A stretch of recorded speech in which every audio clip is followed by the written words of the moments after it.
They still aren't saying exactly what those 3 objects were that were shot down over the weekend. And even though the NORAD commander last night said he's not ruling anything out, the National Security Council said today we can rule out extraterrestrials. I don't think the American people need to worry about aliens with respect to these craft, period. I don't think there's any more that needs to be said there. The White House also confirmed a few other things about those 3 objects shot down on Friday, Saturday, and Sunday. They were not maneuverable. There was no self-propulsion. They were moving very slowly.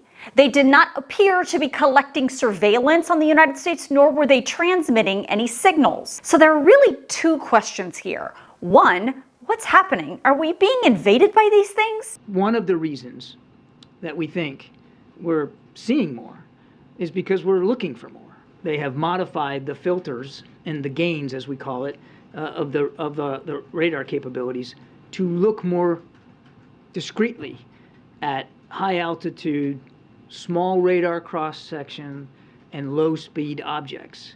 And so if you do that, anybody that's operated a radar will know you can set the parameters, and if you set the parameters in such a way that to look for a certain something, it's more likely that you're going to find a certain something. And 2, why don't we know what they are yet? I think we all need to be humble here in terms of what our ability is to positively identify stuff from fighter aircraft that are going several hundred miles an hour past, essentially, in terms of relative motion, a stationary object that was not very big.